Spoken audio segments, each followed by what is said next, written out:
Good morning, Giants. Welcome to Wake Up with Giants TV. Have you ever wondered how to unlock your potential in success, energy, and empowerment? Well, we've got a great show for you. You're not going to want to miss this one. Buckle up because we're going to wake up the inner giant.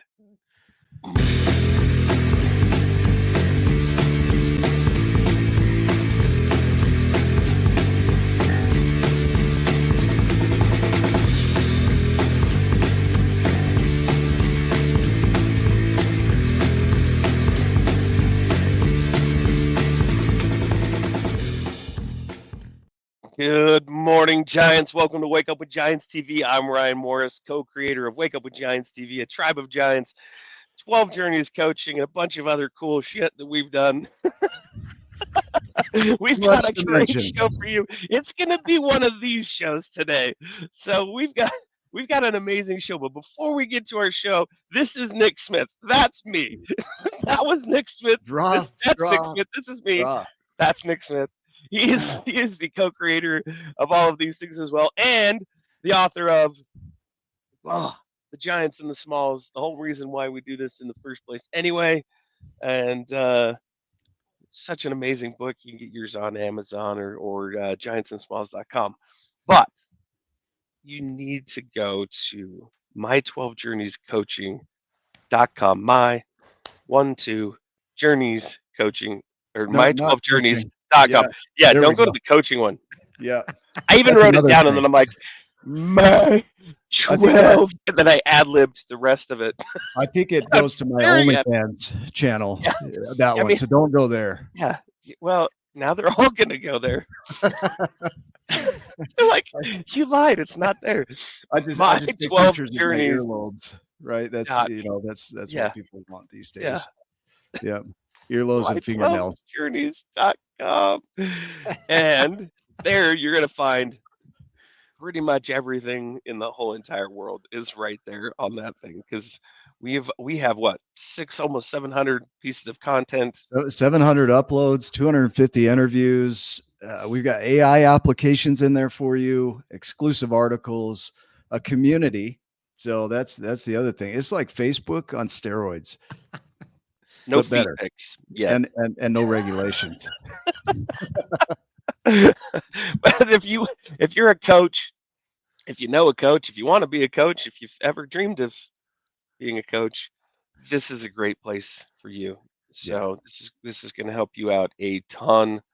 And that's where we're going to put all our exclusive content as well. So right now it's free 99 as it's called.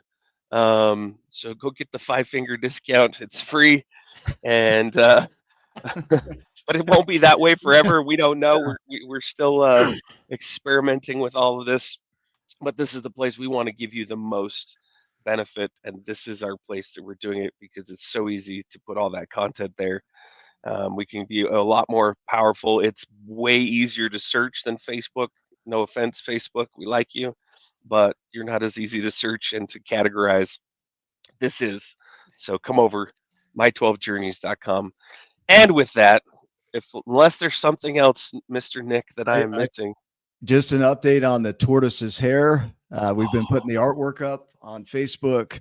The artwork's coming along nicely on that. It's another beautiful book, another inspirational book. It'll tie into the 12 journeys perfectly because it's about self-love, self-care, self-acceptance, some of the journeys that we talk about. So watch for that. That's coming out this year. It's going to be another incredible message, just like the Giants and the Smalls. I've been told it's better. People have read it and said this is the best thing you've ever written. He's written a lot of stuff too, so we'll see. Yeah, I thought I was doing pretty good, but they're like, yeah. Well, I'm like, well, I wonder about the rest then.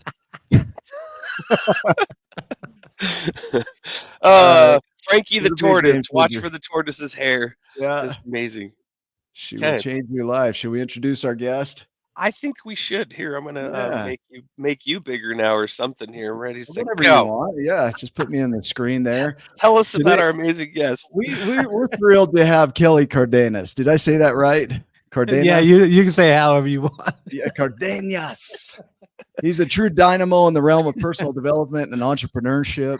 He's not just a host of a top-ranked podcast, but also the co-host of The Secret Knock and the innovative mind behind the Vibe Room. So his journey is a testament to the power of positive energy and its role in achieving remarkable success. Kelly's best-selling books have motivated and empowered countless individuals to tap into their limitless potential. So as a prominent figure featured in Success Magazine and a top keynote speaker, he captivates his audience with his enthralling storytelling, profound insights, and an unstoppable thirst for excellence. So buckle up for an inspiring ride as we welcome Kelly to the show. You ready to uncover and share the secrets of living a giant life? Let's do this. We ready, Ryan Morris? Oh, we're ready. This is going to be a tripping great. over my screen reading here. I'm like, See, man. I'll read anything. I just like to fly from the hips. I'm like reading just our website. I can't even read. Yeah, I'm getting better at reading. I think I'm flowing better. But yeah, I've been alive Kelly, 42 years and just learning English. It's fine. That's good, Kelly. It's great to have you here, man. It's great to be here, man. Thank you so much. You did amazing. You read well. Yeah, good. You know, I can At least follow on the a sixth prompter. grade level. You know what I love about it? It's got the little bouncing ball. And so I play the tune in my mind and I'm like, okay, I got this. I can do this. Start singing along. Well, we're going to dive into a lot of areas. I know the biggest thing that's going to come out of this is your philosophy for life, you know, your view, your perspectives. And what we love about our guests is everyone is so unique, so different. They're like fingerprints. There's no two alike. So we like to dive into the journey of creation, the non-consciousness, who you thought you were at some point, you know, maybe what was handed down, what was taught, the rules you were given to follow in life, and then some awakening moment that you had that said, that's not me anymore. Yeah, is there something like that? As far as you want. Yeah. Except conception. I don't think we want to go that far. Once upon a time, I was swimming. My parents were from Utah, so that conception happened very early in life. So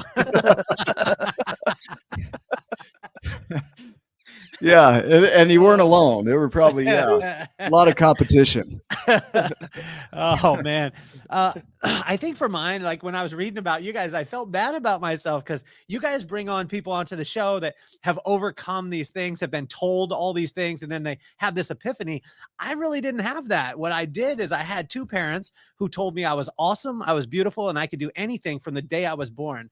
And they told me every single day of my entire life. And a lot of times I shunned it. My mom, my pops, my mom would put me to bed every night with the amazing, beautiful nails. We couldn't afford, and they didn't even have them, the fake nails at the time. Ladies, don't, I'm not judging you, but she had the real ones. And she would scratch my back and she would put me to bed and she would say, Kelly, you are awesome. You are beautiful. You could do anything that you put your mind to. And I was like, yeah, whatever, mom, like keep scratching my back.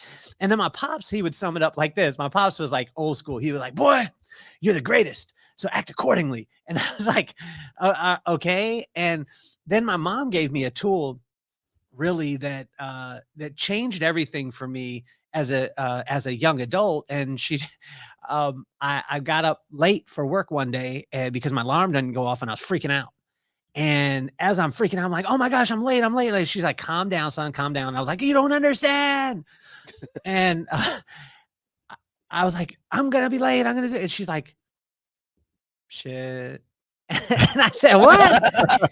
And she said, honestly, that's one word that will solve every single thing in life. Yeah. Shrug your shoulders, son, put your hands in the air and say, shit, maybe you weren't supposed to be at work today. Maybe you were supposed to get divorced. Shit, maybe you were supposed to lose your job, you know? And so that part for me, but I didn't really, I tell you this, I did not really understand the meaning of you're awesome, you're beautiful, and you could do anything. And that I'm the greatest and to act accordingly until they passed away. And this was a couple of years ago. Yeah. When they passed away, I realized that my mom was saying, you're awesome. Separate yourself from your accomplishments. You are not your grades. You're not your accomplishments. You're not your bank account. Number two, you're beautiful. Don't ever compare yourself to anybody, even yourself yesterday, because it'll diminish the memory and the moment that you had yesterday. And then act accordingly. Like as far as that I could do anything that I put my mind to. But this was the caveat. When she passed away, I understood it. Just because I could do anything that I put my mind to doesn't make it my purpose. And as long as I'm in line with what God built me to be, everything's going to work out amazing. And then with my pops, it was that charge of action. You're the greatest. And if I act according to that greatness, imagine what I could do. And imagine if every single one of us, we just simply acted according to our greatness. There's a lot of boneheaded moves that we wouldn't make that I make all the time. Yeah, I see two connections here. So one from the book, right? The Giants and the Smalls. The giant was born into a giant family, but he still had to figure it out for himself, that he was a giant and live the teachings that his parents had to become a giant, right? He was born a small. The other is from Nacho Libre, Ramsey's. Your legs are the number one. Your back, your muscles are the number one. That's what I picture your mom like. Scratch your back. Kelly, your hair. He is Hispanic, so that's right up his alley. It's funny, but it's amazing that it's not about where you grew up; it's what you do with it. Because you could have grown up, you did grow up in a beautiful family, powerful family who empowered you, but you still had to discover it for yourself. Yeah. And others have had the opposite, where they grew up in a family where it wasn't that. It was challenging, but it doesn't matter. It's not where you start; it's what you do with it, right? And it's not what was given to you. It's how you handle it from there, where you take it, right? It's like the baton was handed off, and you can carry the baton or drop it, right? So from there, where'd you go? Like what happened? How did you step into your power? Well, I don't think that I still have. I mean, my pops told me that baton story. He told me that when we were driving in Memphis. We were driving in. I have a '63 Impala that he bought for me when I was in high school, and we're driving in. And he said, "Son, and he would say it like this. He'd say, "Boy, life is like a relay race. I'm going to run it as far as I can. And I'll pass you the baton." My dad did the same thing. And see, it's crazy because 2 generations ago, my grandfather, being Mexican in Utah, wasn't that popular. And so during the summers, because he had 6 kids and they lived in like a little cabin, like a 1 or 2 bedroom cabin in the mountains. He would pick fruit during the summer to be able to support the family. And he would sit in the back of the truck with my dad, who he called Tommy, and say, "Tommy, someday we're going to have a business." Well, he died at 42. My grandfather did, or 43 years old. So he never got to see that business. My dad got a chance to be able to work in consulting, and he had started his business, but I was the first generation that he saw a sign go up on a brick and mortar place, and the Cardenas name went up. So it took a couple generations, but it was that dream that was inside my grandfather, Floverto Cardenas, that transferred on to Tommy, who was my pops. And then now my kids, it's a normal thing to be able to see a business with our name on it. So that part was amazing. I talked to you briefly about the olive tree, right? Yeah. So this morning I was talking to my girlfriend about this as well. Like this idea, like Van Gogh, she was wearing a Van Gogh sweater. And I'm like, there's a guy that never saw the fruits of his labors in his lifetime. That's a guy that put in so much talking effort. about that the other day. That's kind of serendipitous. Yeah. I think it all ties together. Like the Cardenas family line. Your grandpa didn't get to see it in his lifetime, but that passed on. That ripple went out. Emily Dickinson was another one we talked about that I think it was 100 years after she had died, they discovered her poetry and found that she was one of the greatest poets of all time, one of the greatest writers of all time. But she never saw the fruits of her efforts in her lifetime. And here you're sharing that your grandpa started this journey and never saw the fruits of it. But I get the sense that he still is seeing it, benefiting from it, and now it's passing along in your family line. But can you speak to that a little bit? Maybe people who are losing hope in their dreams, and is this even worth it, right? To keep going when I can't see the fruits in my lifetime. I'm going to pull us off course a little bit here. Yeah, is that cool? Yeah. Absolutely. Yeah, we didn't send you these questions. Yeah. Kelly's been up for days studying for this. It's funny because my whole life is a story that way, right? And I get a chance. I get a chance to star in the movie, but I never know the script every day. I mean, yesterday I jumped on. I do the corresponding proverb, corresponding day, and this is one of those things that I would suggest, right? So for me, I started that about 30 years ago, and I'm just now seeing the fruits of that labor right now. Yeah. And, so you can imagine 30 years ago, this is a challenging thing. Cause I'm like, God, I want to see it now. But he keeps letting me know that one will plant. Like a lot of times our job is to plant, or your job is to water. That's it. There's only two jobs in life. You either plant it or you water it. That's it. You will never bring the increase. Only God will. And he'll bring it because of his will, because of his plan, and because of his time. And this is the most challenging thing, but I have a semblance on my wrist right now. So this is my favorite in the world, because my like if you read my watch, it actually doesn't say the right time, and people get frustrated at this because I ask people all the time. I'll walk up to them at the grocery store and I'll have my watch on and I'll be like, yeah, do you know what time it is?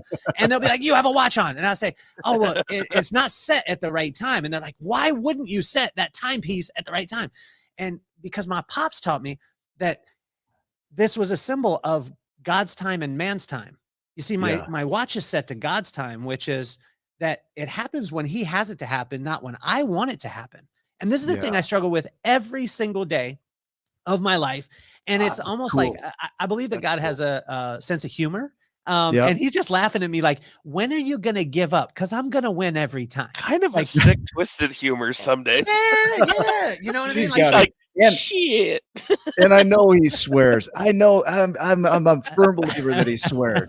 Like some days he's like, fuck it, you know, but he still loves us, you know, like that never stops, right? Okay, I gotta tie this in. I had a dream last night and I couldn't shake this word sign, right? S-I-N-E from trigonometry, right? I'll give. Man, are you flexing that you're smart? You're flexing that you're smart. Okay. Man, trigonometry. What the hell are you talking about? I had to look it up. Arithmetic, maybe. I was talking about an abacus. Okay, I had to look it up. You also want to tell us your bank I have account? fingers and toes, Nick. Okay, you know what an abacus is, so you're pretty smart. Do you also want to tell us how much is in your bank account and all your cards? You're flexing on us with this trigonometry stuff. You don't want to see, unless you want to put money in there, then let's do that. I had to look it up because I didn't know what the word meant, right? But it's a measurement of waves and triangles, like waves. And what we're talking, it ties in, I promise. I wrote an article about it this morning. But I had help with AI to figure out what this even freaking means, because I didn't know, you know, I carried it through. But I think it ties into our message today, because 30 years ago, you started putting out this energy, right? And energy, we know, goes in waves and particles, turns into particles when it's observed and waves when it's not. But this energy goes out and you're putting this energy out and you're frequently doing it. So the frequency is there. And so it's happening consistently over time, but it ripples out. And at some point it's got to come back to you.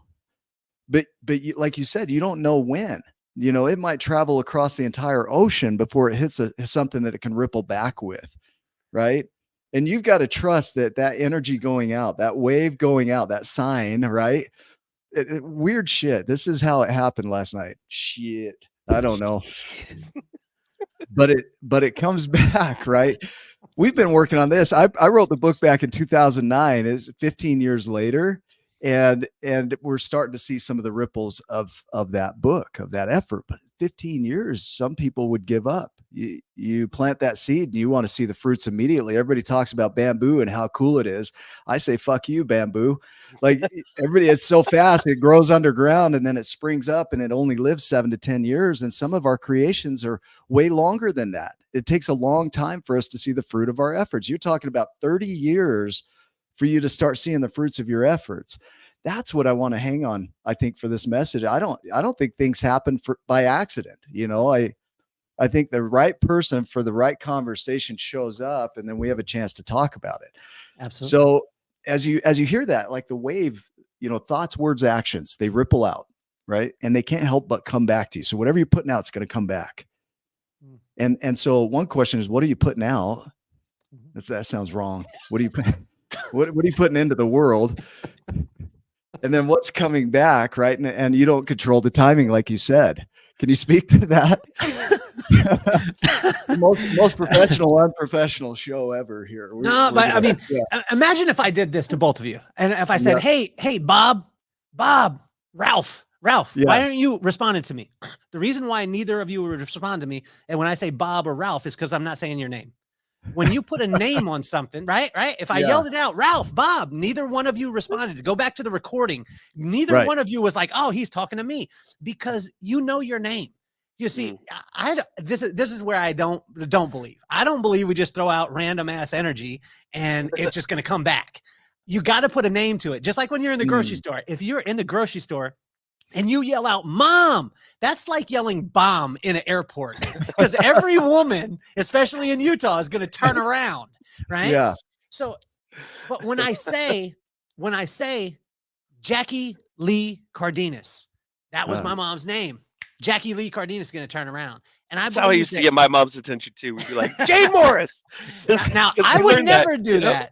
I would never do that because my dad would have my butt. I never called them by their first name. It was always a respect level. But here we go, is I believe, and this is just my own belief, is we have to put a name to it. Whatever that name is for you, put the name to it and then test it. And with this study, I put a name to it. I'm having a personal relationship, just like with you. Like, I'm going to force you both to be my friends for the rest of your life. But if I call you by the wrong name, you'll never respond.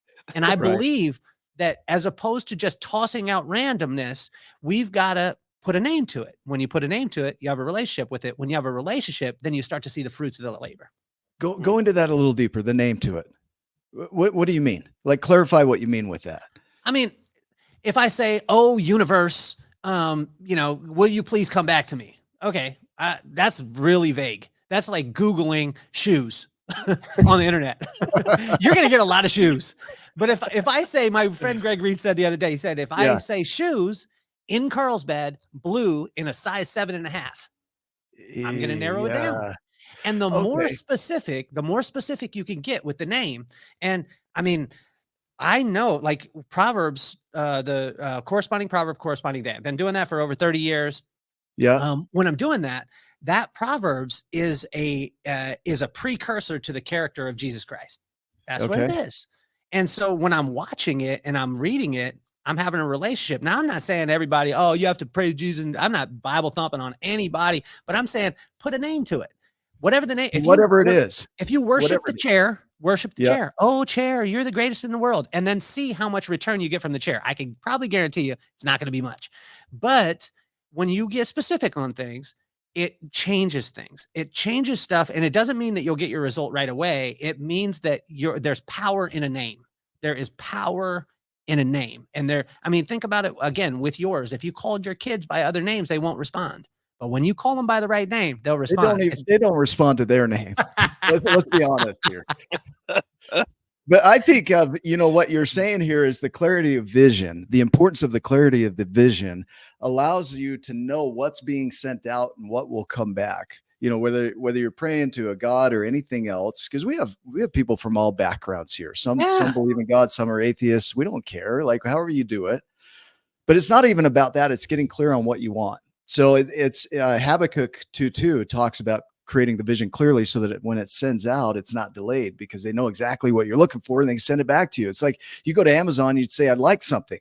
The Amazon says, "Great, we'll send you the whole store." Right. And so, like you're saying, if I go to Amazon, I'm looking for something specific. So I know exactly what I'm putting into the machine and what I'm getting out of the machine. Right. So in our lives, it's the same thing. Is when we get really crystal clear on what it is that we want, then we know what we're going after. And I think many of us play the life like lottery. "Oh, I hope I get lucky with something amazing, but I don't really care what it is as long as it's a lot," right? As long as it's a lot of, particularly money, right? If I could just have a lot of money, and then what are you going to do with that money when you get it, right? Yeah. So it's getting clear, I think, is that first step. Is what is it that you're even creating, and clarify that, because that'll tell you what to think, what to speak, what to act on. Is that accurate, or do you have a different view around that? Well, I think once we get specific, realizing that it's never going to come in the package that you want it to come in, right? And so I've never met an entrepreneur. I've never met a person who had a plan that is still living that plan. If you give me that person, I'll show you someone who is the deity.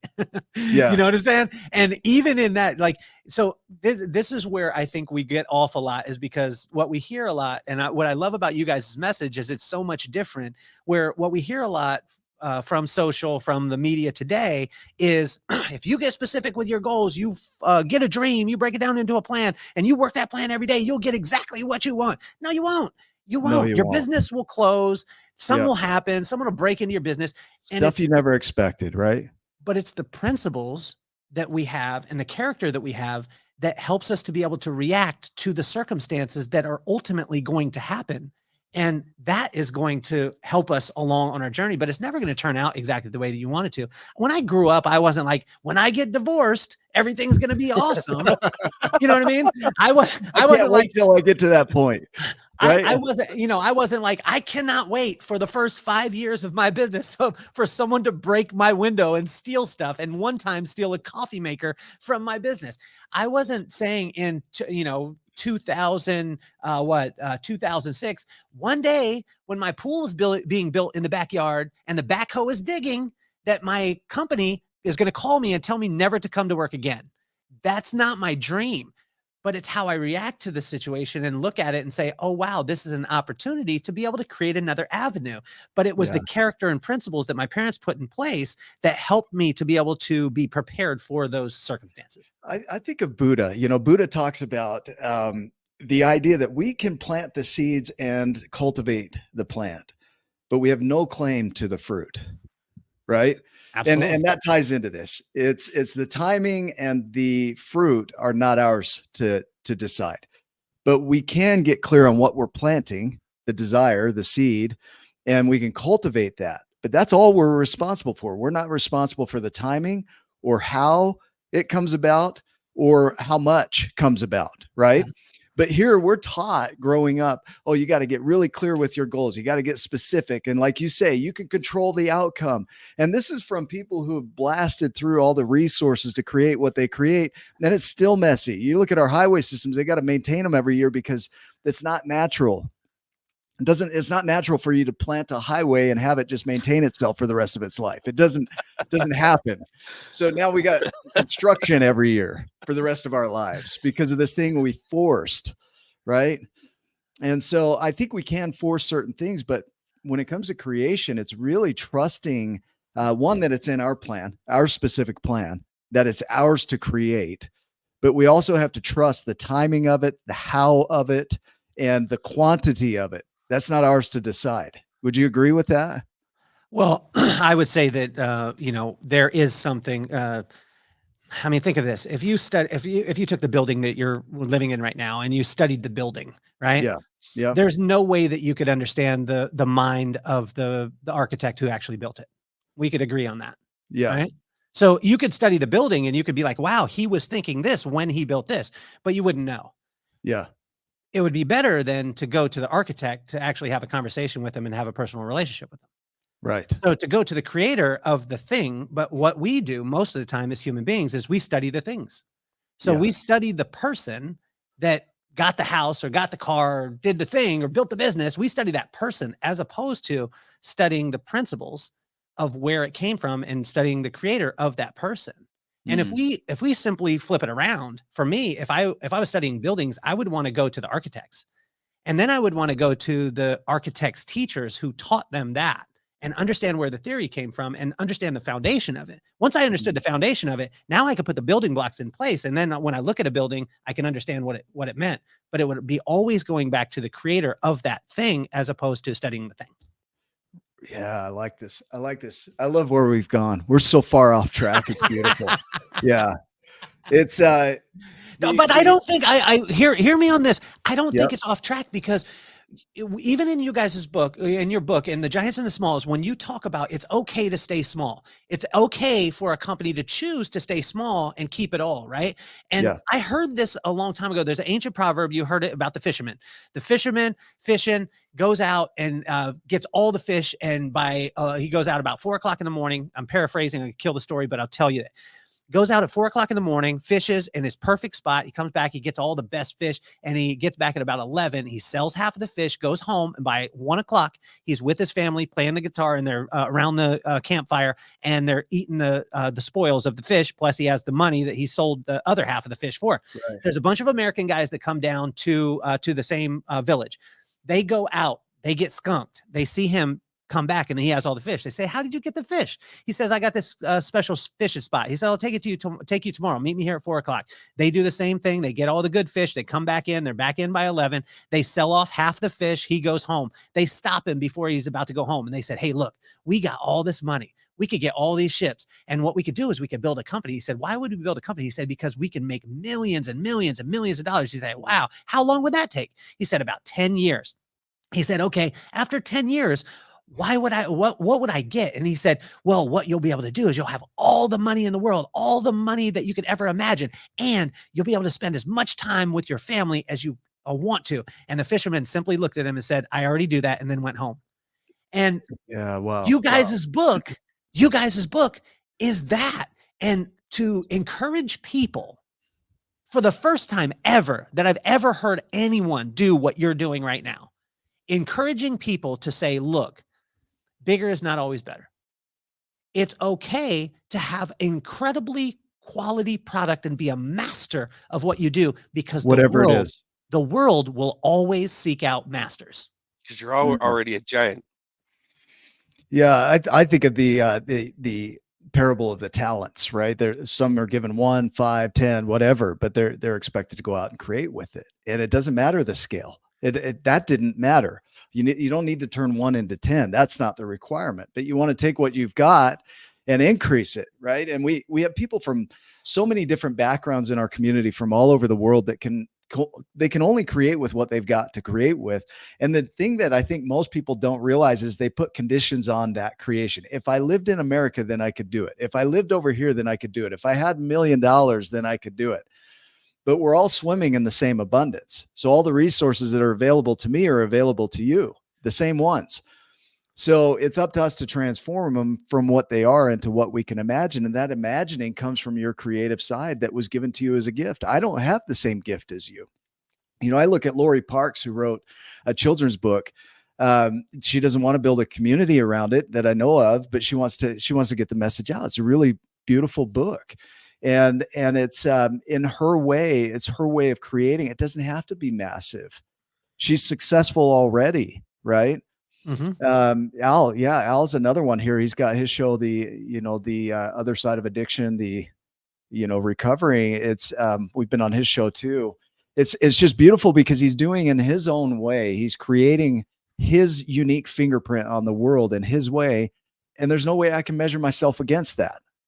We're not on the same path. We're not creating the same things. We're not competing against each other. It's all elevating, right? Am I saying that in a way that makes sense at all? Like we say giants still take small steps. They're just bigger. Well, I think you're one of the first people to ever give peace to people. And when I say that in a lot of books that I've read, and I read really slow. I like that you had pictures in yours. Yeah. But I mean, I'm not saying thinking of you. Maybe it's not the first, but I mean, it's one that you give overwhelming peace. You give people the ability to be able to take a breath, exhale, and realize that they're beautiful exactly where they're at. And that's not common, man. And that's where I want to applaud you. Thank you. Thank you. I think that's our message. We always do the symbol of the X. My brother gave me a stone. It's got an X in it. It's perfect. And X is symbolic. It's the most useful letter in the English or in the alphabet, X, because it symbolizes everything. And it's us, and it's where we are on a map, and it's where we're going on a map, right? It's all of the things. And one of the things we always say is you're exactly where you're supposed to be. You're right on time. You're doing what you need to be doing. Just trust it. We tell people it's okay to not be okay. And I think our society says that you have to be okay to be okay. And all of us are out there losing our minds because we're not okay. Like, I didn't have anxiety because I was okay, but having room for it, is what brings that peace so that we can actually create from there. Because I think too many of us think we're broken or messed up, and we don't. That's not our message. And we can take whatever principle that built that building. We can look at the architect behind it all, and if you want to build that building, we can put you in front of somebody that's built that building and help you get there. So whatever that looks like, and we have access to all the buildings.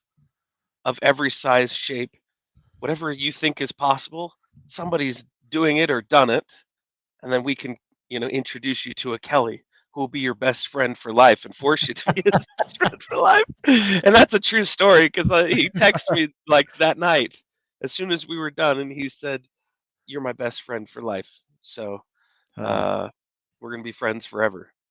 And I have that feeling that he does that with everyone that he meets. Is that once you meet Kelly, you're his best friend for life. And but he's somebody too that with the vibe room, with the secret knock, that if you want to achieve something, he finds other giants that have done that, and maybe that's himself in some scenarios as well. And he helps those people where, look, you're good. If you want to be you and just be where you're at, awesome. You're still my best friend for life, and I'm going to force you to be my best friend for life. And we're going to, great. If you want to build this building or that building, then hey, look, I'm going to highlight you and introduce you to so and so and so and so and so and so. And that's, I think, how energy also comes into this whole mess. And I'd love to dive into the energy, the vibe Yeah. of it all, Kelly, if you don't mind going down that rabbit path, because I think it all ties into this beautiful mess we call creation and life.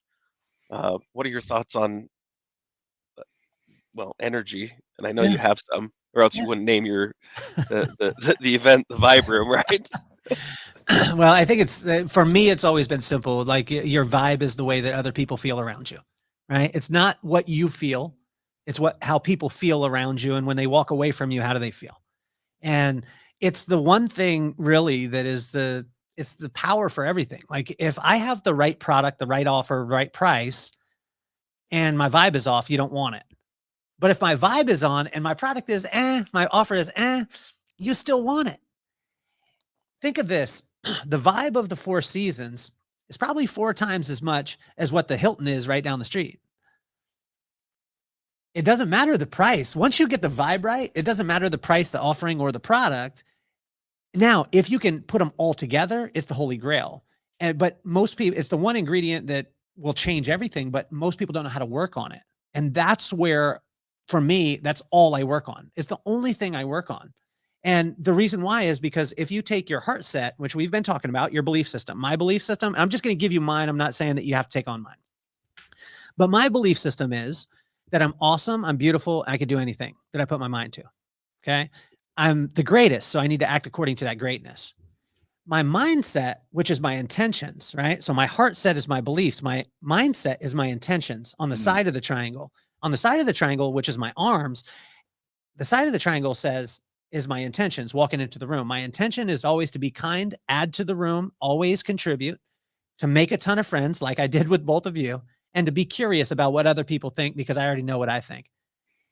And then my actions, which is my skill set on top, is simply relentless. Now, think of this. My heart set, which is my beliefs, I'm awesome, I'm beautiful, I could do anything, I'm the greatest, so act accordingly. My mindset is to be kind, contribute, to make friends, to stay curious. My skill set, which is my actions, is just relentless. I'm going to keep coming at you until I get what it is that I want. Now, where do I get what I want? I stay in communication with God and I ask him what he wants for me on a particular day.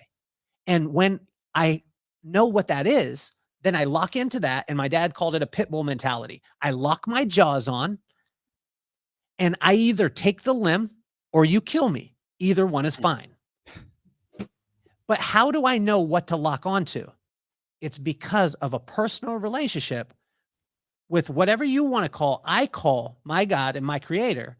And when I have a personal relationship, it's not through ritual, it's not through religion, it's not because of so-and-so did X, it's because I'm communing one-on-one and having that relationship. And when I start to do that, I respect his character. When I respect his character, or you switch that word called fear, so I fear him or respect him, then he gives me wisdom, which is the right use of knowledge.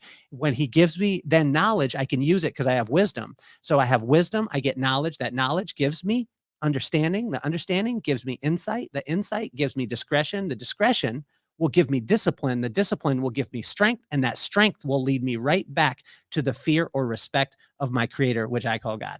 Mm. Beautiful. Yeah, You see didn't that just come up creative with that process. just now either. It was, Like, it was from the hip. this is something Yeah. that that he lives, because I couldn't come up with that on the fly. Oh yeah, It's something that I live, man. And Yeah. these are not things that I'm just talking Yeah, if you about. guys want those simple plans, just email us and it looks like an equation by Albert Einstein, dude. It's like, holy crap, man. you do trigonometry. Yeah, you don't put me in the spotlight on that, Kelly. Like you're the one with the note. It's a beautiful mind, baby. Yeah, that's what I was gonna say next is the beautiful mind. You got the like threads through everything.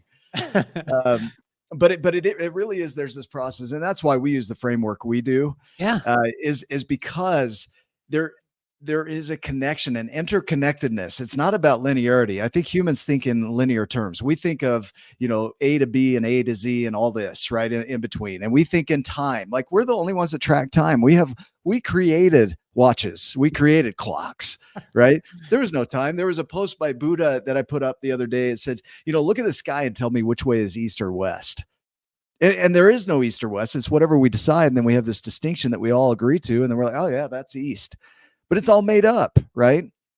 And so we create these distinctions, but there are some connections that you can see. Like I think Einstein, in the discovery of relativity, uncovered something that was already there and was able to describe it, but it was already there. He didn't create it. All he did was describe what was already there. So how did it get there, right? And so there are these truths, these connections that are there that we didn't place there. And for me, that speaks to a God or, a higher power, higher being that created that. I get to use it. I just luckily get to play with it, right? Play within it. I was thinking about this too, the power of thought. I've been binge watching near-death experiences lately, and I'm just so curious about it. But they talk about the speed of thought, that they have a thought and it immediately happens. And I'm so grateful that this world isn't that way, because if I had immediate action like the thoughts I have, it would be like Ghostbusters with the Marshmallow Man, the Stay Puft. Like it would be really bad for my life. But at least here it gets to slow down, where we have the training wheels, so to speak, where we have some space between our thoughts and the outputs. Yeah. And I think on the, in a universal scheme, I don't think it works that way. I think it's immediate. You think something, it is. And it's so outside of the realm of what we humans think of. But here we get a chance to practice in linearity, this idea of having a thought and a creation and planting that seed and doing what you just talked about, that cycle, and seeing the fruits of our efforts over a period rather than immediate. Because if it was immediate, our lives would be a mess. We wouldn't have time to recover. At least here we got a chance to practice. Weird creations going on. Oh man. Well, I mean, and when you look at this, I was just reading, and when I said the corresponding proverb, corresponding day, right? Then Proverbs is 3,000-year-old wisdom. Your book was written 3,000 years ago. You realize that in verse 8 or verse 6 of Proverbs 28, it says, "Better the poor whose walk is blameless than the rich whose ways are perverse." I mean, that's the giants and the smalls. Like 3,000-year-old wisdom, like, is right there. And it hits again in verse 14 and in verse 15 and in verse 16 and in verse 18 and in verse 20. I was just studying this morning, and the principles that you guys talk about and that you guys are bringing to light and what you're talking about, those seeds were planted 3,000 years ago. And it's amazing to be able to see it. I mean, even I'll pick out another one. I'll just pick out another verse that says it. Let's see, in verse 14, blessed is the one who always trembles before God, but whoever hardens their heart falls into trouble. And I mean, it's the principles of what you guys are, and that's why I want to commend you guys. That felt really personal. The one who hardens his heart. But think of that. Think of this. Think of the people who think of the ones who harden their heart against the wisdom that says you don't need to always go huge. It's not always for you to go big. Sometimes working small will have more of an impact on people, and the employees that you have will be able to believe in what it is that they're doing, and they'll create a completely different scenario. But again, that was written 3,000 years ago, man. And it's here for us on today, which is amazing. So I think that's cool. Yeah. It's everything that is here today was here at the beginning of time. Cavemen had access to the same things we do. They just didn't create it. They didn't imagine it. So it was our own limitations that get in the way. Like who we think we are. I talked with Becky Robbins. I did a master class with her. She's Tony Robbins' first wife. I hate that she, that we even say it that way, because she's independent of Tony Robbins. She is a phenomenal human. Yeah. Right. But she said something in the master class. She said, I don't set goals. I said, that's interesting. Why? And she says, because they limit me. Because what if I set a goal and I shot way under my ability? So she doesn't set goals. She says whatever is above and beyond what I can imagine, bring me that. Right. Yep. And Townsend Wardlaw said something about our beliefs, that they become limiting by the nature of believing them. And so, but it's our belief systems that get in the way, not the universe, not the way it's created, that we have everything available to us. We are full, pure potential. But then we start to believe that we're not. And so that's what we project into the world. And that's what we live into. And then we confirm it and we say, yeah, see, it's true. I told you. But it's not true. It's just because we believed it and we created it from our limitations, and it became true because we created it, right? It's self-fulfilling prophecy. But we are true limitlessness. And the stuff that we're using is the same stuff that was around 3,000 years ago or 1,000,000 years ago. Like Elon Musk is building rockets out of the same shit that cavemen were bashing against rocks. It's like he took that and he's like, oh, there's a rocket ship in there. And they're like, oh, there's fire in here or whatever. Or, that's a hunting tool. And he's seeing it going, no, that's a rocket ship. Same materials. Right. So I think it really comes back to who we think we are. And, whether you're born into a family that teaches you that you are number one or not, doesn't matter. Yeah. Right, Kelly? It's how you choose to perceive the world from who you think you are. Do you have some more views on that you could share? Well, just the caveat is like, I was raised in that, and my parents telling me that, but we had little to no means. So maybe I had my parents encouraging me, but, we lived in a 1-bedroom apartment with 5 people and, didn't have school clothes from the time I was in 6th grade to the time I was in a senior in high school. And I bought them because I worked at Kentucky Fried Chicken and saved $45 so I could get 3 pairs of shorts that cost $15 a piece. So, but I want you to understand this, and this is or when I say understand this, for this from just my understanding is I was always told early on, not by my parents, but by a lot of other things. It was like, you can be anything you want to be. And I believed that, right? I believed that so much. But until I went to a 4th grade classroom. And I went to the 4th grade classroom, and at first they all looked at me like I was a stuffed animal that they played with at home.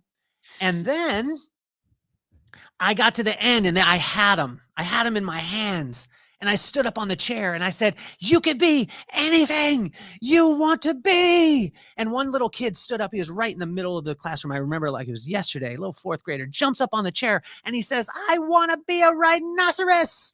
And the whole class just stopped, and they all looked at me like, okay, sir, you said he could be anything. And what I want to tell you as humans, and this is not going to be great to hear, you can't be anything you want to be. You could be anything you were purposed to be and what you were designed to be, but you can't be anything you want to be. And this was a hard, harsh thing, because honestly, as much as I want to be a rhinoceros, I ain't going to be a rhinoceros. And as much as, when you guys were talking about, like, you can show them the architect of a building that you want to build. But what I want to give you the piece of is, and what you guys' book gives the piece of, is even if you get a chance to meet the architect of the building that you ultimately aspire to do, your building's going to be a little bit different because it's yours. Yeah. And allow it to be yours. It's cool. My jacket that I have on today, which I get compliments on, but this jacket I bought when I was 21 years old for $20 at a swap meet. Huh. And inside the pocket, hold on. Inside the pocket, which I still keep in here. Another time, right? One day you'll be a rhinoceros. You got the binky? That's because my son called it a kiki. And the last time I hadn't wore this jacket for quite a few years, and he used to say, the kiki, the kiki, the kiki. And I remember his little tiny self always wanting this thing that could bring him joy. This little thing. But what do you need today? What is your kiki today? Yeah. That will bring you joy, that will soothe you, and that will calm you down. And whatever that is, if it's a word, if it's a hug, or whatever it is, I want to let you know that there's someone out there that's going to be able to deliver for you. Okay, you keep hitting on the word peace, and there's a scripture comes to mind. It says, my peace I leave with you, not as the world giveth, give I unto you, but as I give. And that type of peace, Yeah. right, is being okayness. It's an okayness with who you are and what you're equipped to be. Every one of us has a gift that's unique, and it's like a fingerprint. Somebody, I think it was Albert Einstein, said, no, it's Elvis Presley. He said, you can tell people's value systems, they're like fingerprints and they put them all over everything. Right. And you look at your unique gift set, skill set. Nobody else has that. Nobody else can do what you do the way you do it. And I like the idea of purpose being, you can be anything you were purposed to be. And that word purpose, the etymology is to move forward to a place of rest, which is chosen. I look at Viktor Frankl's work, and you get to choose it. But again, in that choosing, it's usually aligned with who you are and who you were designed to be, right? Like, I was designed to write books. I was designed to do this, to interview people and figure things out. I've had coaching for every week for the last 4 years straight, from people like you. Learning how to share and disseminate this information to the world in a way that's unique. And maybe there's other people that are doing the same thing. I don't know. I don't really care. I'm not measuring. I just know this is what I want to do. This is what I'm purposed to do. But the idea of the peace is like, it's okay for you to be who you are, the way you want to be it, the way you were designed to be it. That peace is what we're all really after anyway. I think we want to feel comfortable with our lives, whatever that looks like. We think finances will do that. We think our job will do that. Our success will do that. But it's like the fisherman, right? It's like that fisherman already had all that. Why would I do that? 10 hours a day. Why would I do that? I already have it. Right. I feel like Kelly's a master of like, probably because of a lot of his belief system growing up. But I would imagine too, like there's some people that didn't get to grow up in that environment, where they were told that they could be, do, or have anything. They're amazing, and get their back scratched in that amazing way. My mom was that way too for me. But I still went through some stuff in life. Oh, How yeah. do you let go of the control and just trust God, the universe, whatever, hopefully, like just let go and go. It's kind of going with the flow. That's been one thing too in my adult life that I've had to learn is how to let go and trust. Mostly because of some abandonment things, Yeah. but I've gotten better and better. And the more, it's funny because the more I try to control things, the harder it is. The more that I release and let go and let it flow, it happens. Stuff happens. And how does Kelly manage all of that? What's your thoughts on serendipity and control and being right on time and to somebody that's struggling with that? I think it's okay to go with the flow as long as you know which river you're in. Mm. Damn, dude. You don't want to be in the Jordan River. No. Yeah. I'm saying, like I live near Tijuana, right? So yeah, I it live gets near worse. Tijuana. I live in San Diego. There is a river that goes into the ocean that's all raw sewage. Now, if I jump in that bad boy and I'm like, I'm going with the flow, I'm probably going to get 10 yards and die. So what I would suggest is test the river, right? Test the river before you go. There's Make these sure the pH balance is on.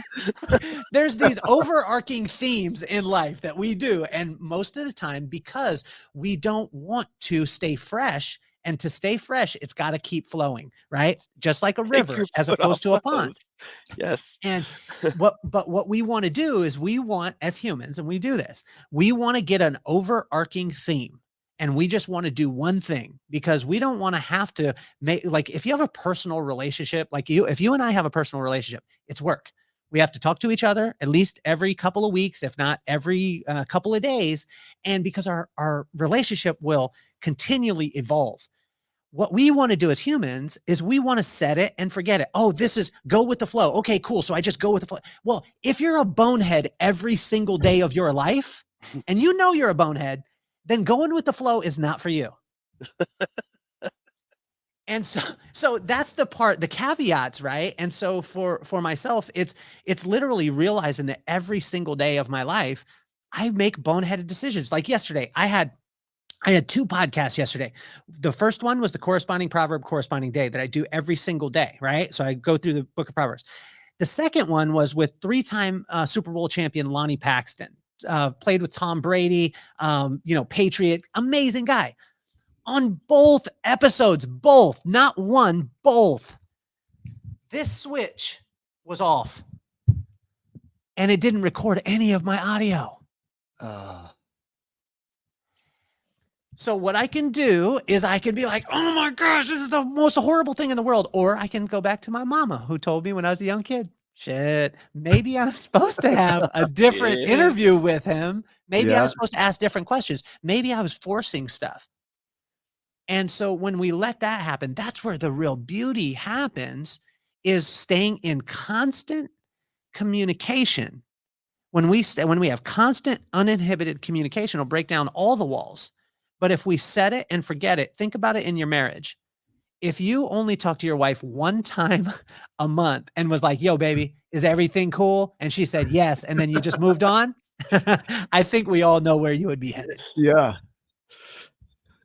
Should we try that as a practice? No, don't do it, man. That's what I've done. I've been no. Inspired by you, I have this watch that doesn't have a battery in it, right? So I just changed the time. I'm thinking of Cos Green, 528. I just changed the time to 528, the frequency of love. On this watch, because it'll never change from that, right? And I'm inspired. I'm going to copy you in a way and just wear this dead ass watch around and ask for time, and give the time that I have, which is 528 now. There we go. The number of love. So Kelly, this is I know we could keep going for hours. I guarantee it. But for the sake of the show, we try and box it in a little bit. But I would wonder if there was a question that you wish somebody would just ask you this, just something that is maybe off the chain a little bit. I wish somebody would ask me this on a show. Does anything come to mind? Why do you like the Oilers so much? Why do you? We're gonna ask it. Why do you? Warren Moon. Yeah, why do you like the Oilers so much?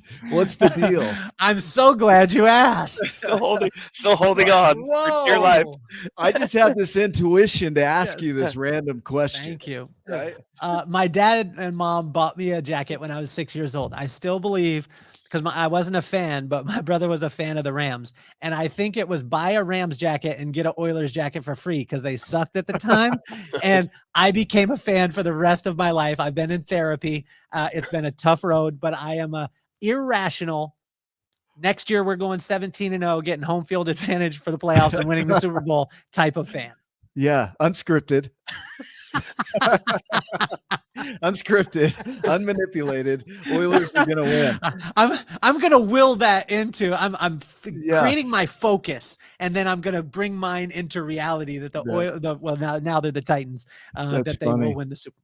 That's funny. I love the humanness of all of this. We get on these shows and we get into the philosophies and the deep stuff, the inner stuff, and there's the human side too. The fun stuff, the joking around, the dark humor, the sports teams. Like my favorite football team is the Grizzlies. I always say that. There's a hockey team here locally. Rachel just can I tell you something about another Oilers jacket? Yeah. And watch this, and it ties into with the Giants and the Smalls, right? So all I wanted one year, it was right when I was 10th grade. All I wanted was an Oilers parka. So this Oilers parka, we didn't have the internet at the time, so you would actually have to go to Houston to be able to get it. Well, all I wanted was that. And my parents, we lived in a double wide mobile home on the side of the freeway, 40 miles away from our high school. And all I wanted was that. Every present that I opened up, and it wasn't that, I got madder and madder and madder. But this was the first year that my parents had ever videotaped our whole entire Christmas. So they're videotaping me, and I'm becoming more and more of a jerk every time I open a present. Like, yeah, this isn't it. This isn't it. Get down to the last one. It's about this big. It's about the size of my hands. And I look at it and there's no way a Oilers parka could be inside that. So I just tear it open, don't even look at it. And I just toss it off to the side and I'm just mad. And an hour goes by and they're still videotaping all the stuff. And I was like, I need to go to the bathroom. I go to the bathroom. I come out of the bathroom. There's a big box in the center of the living room. And I know what that box is. Now I've just been a jerk off and completely ruined all of Christmas for my whole entire family. But I walk in and I see the box that says to Kelly from Santa. And I open it up and it's the parka.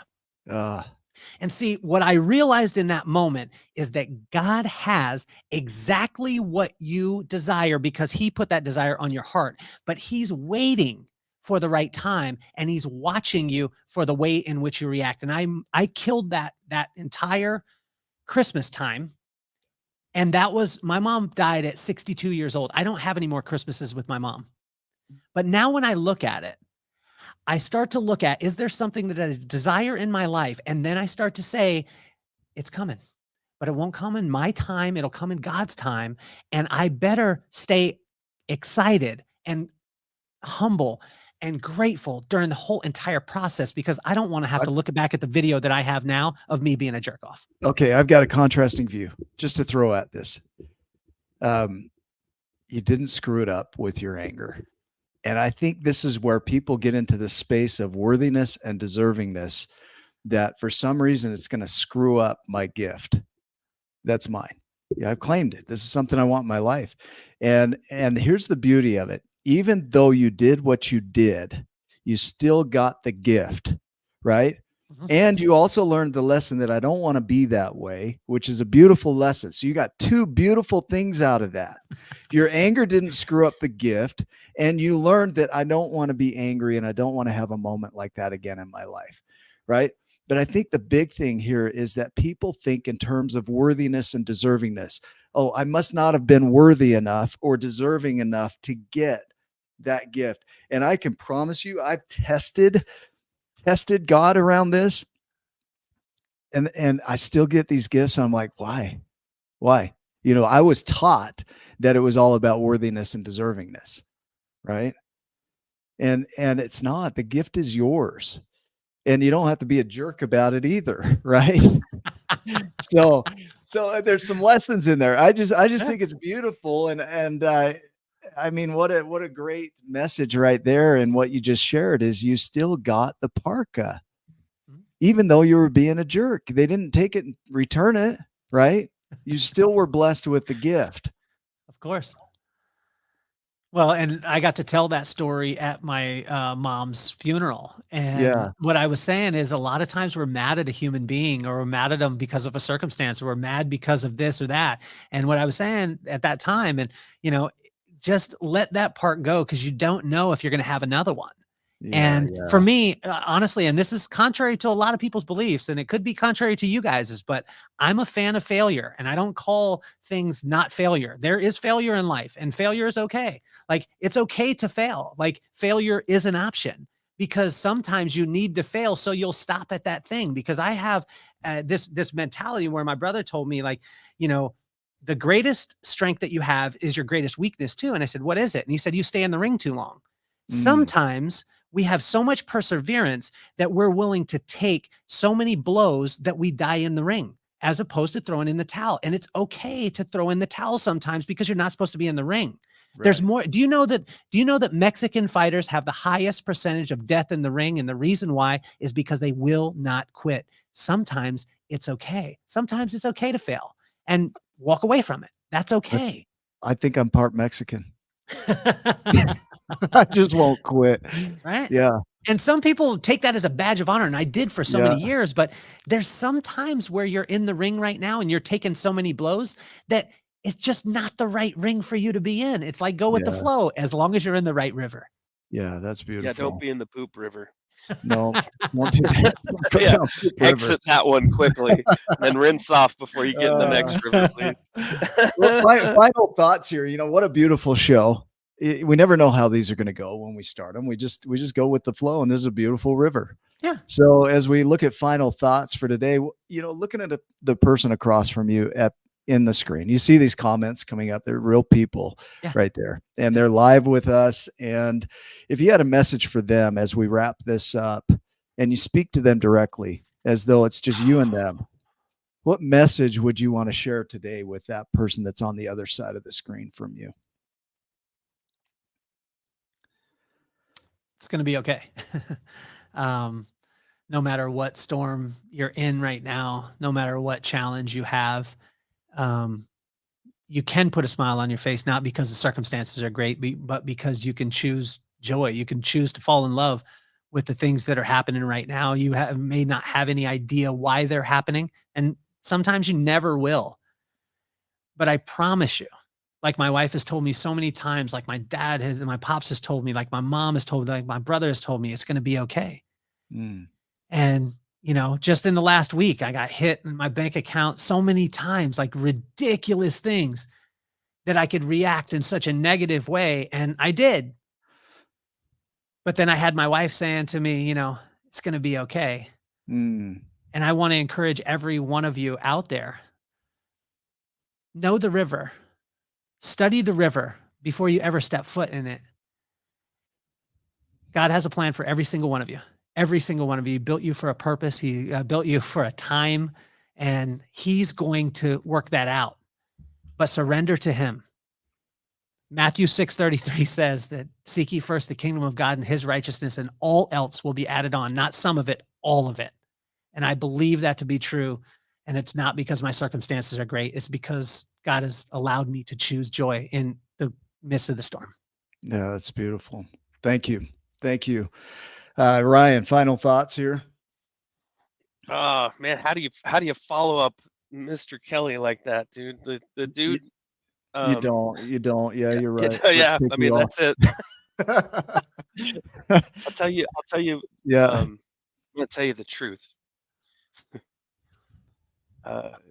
Kelly is this person I've heard about Kelly long before I met Kelly. You don't know that. I don't know that you know that, Kelly, but I know that God's timing is right and that he puts the right people in place and the experiences that you need to go through. We talked about it a little bit at the Vibe Room of how I met Mark and Paul Cardall and Richard Paul Evans and Nick Smith. He puts you in the place that you need to be. And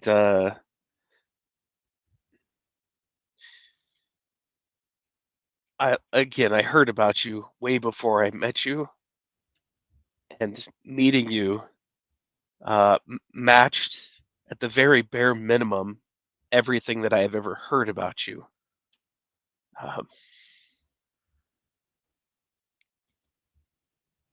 Who you are matches your words, and it matches your vibe, and your vibe is constantly elevating, and you are helping other people be able to feel that vibe, see possibility. That's what giants do. They help other people see possibility. They put them on their shoulders and they stand up. And that's what you do for people, man. And I cry partly because of who you are, but also because of that. Because there's been so many giants in my life that put me on their shoulder and stood up. A lot of them are on this commenting as well. And that's the magic right there, man. Is that's the vibe. And I appreciate you for living it, for being it, and for taking me on as your friend for life. So thank you so much for being on our show, brother. Man, some cool new faces here too. Love this. Andrew, welcome. Good to see you here. Now I cut off the top of your heads, guys. Hey, it's moment. Whatever. I love it.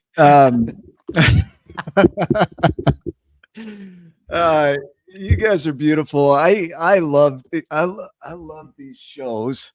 It's every week it's something different. And Kelly, I don't know what to expect. I don't like to learn about people before. I was talking to Andrea, she's my girlfriend, on that. She's like, do you need to prepare? And I said, no, because I just get curious. I just want to know what they're thinking inside. They'll tell me. And so I don't read into you because I don't want to come in assuming I know who you are, And every show we get to know people at a level that we wouldn't know if I assumed that I knew who you were. Right. there's this deep curiosity. My son taught me a word. He was 15, I think, at the time. And he said, Dad, do you know what sondering is? And I said, no, what's that? And he said, sondering is recognizing that every human has a life as complex as yours. And I'm like, wow, from a 15-year-old, he's 18 now, but I never forgot that. I never knew this word sondering before, but I love to sonder on these shows and learn about people because you are complex. Every person on here has a story as complex as yours. And I think the gifts that you gave us today really help us to recognize that peace is what we're after. And it's okay if you're not okay. And it's going to be okay. And you are right on time. Whatever you're doing, trust the process, because every step you take is actually, that's a Sting song. Every step you take is right where you need to be. And so for the viewers, we absolutely adore you guys. We love you. We're so grateful for you. The show wouldn't be what it is today. Our community wouldn't be what it is today without you. And so thank you. Anything else, guys, on your minds? I want to thank you both. I want to thank you both for the platform. I want to thank you for the book. It brought tears to my eyes when I read The Giants and the Smalls, right when I got it in the mail. I jumped into my front room, kicked my feet up, and I just devoured the book.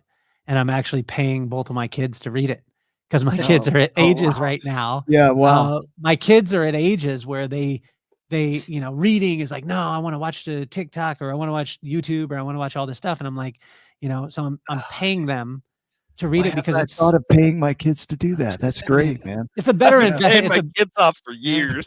It's better than bailing them out, right? Right? Yeah, it's pay now or $10,000 a bail. That's funny. Oh. I love it. Well, thank you for being on. Any other words there, Kelly? I cut you off. Well, no, I really, really, really appreciate the opportunity and to be able to have the discussion. I love to see the different perspectives. What my brother told me yesterday, I was struggling because I was just about to go into an interview with a guy who I knew had some stuff in his life that I didn't have empathy for, and that I was judging. Yeah. And it was hard. And I called him, and my brother said, the only reason why you have judgment in your heart is because you're making it about you. Mm. And I was like, well, that's insensitive. You know what I mean? Like, you're supposed to be on my side. But it was a perspective shift for me. And I saw it from a different vantage point. And then I accepted it different, that every time that I've ever had judgment in my life, it's because I took somebody's information that they were sharing with me, and I just turned it and said, it's about me. And then it became judgment. And when I realize that it's about them, then I can have empathy. And so you guys have showed that today too, just in the discussion. I want to speak life to both of you, that you're on the right track. And even when the ripples don't seem like they're that much, you never know that there's one person is hanging on by one finger, and one of these shows causes them to put two fingers up or grab with one hand. And on the flip side of it, you never know with that person hanging on with one finger, if you said one nasty thing to them, they could just say, whoop, I'm out. And you guys are getting people to grab back on. And I want to compliment you. Oh, that's beautiful. Thank you. Thank you. For everybody that's watching, thank you. Thank you for your comments. Thank you for sharing these videos. This community is what it is because of you. So keep doing that. If you know somebody that could benefit from this message today, send them this message and tell them why. Tell them exactly why they need to listen to this. Go make it a giant day. We love you. We will see you in the next episode. Love you too.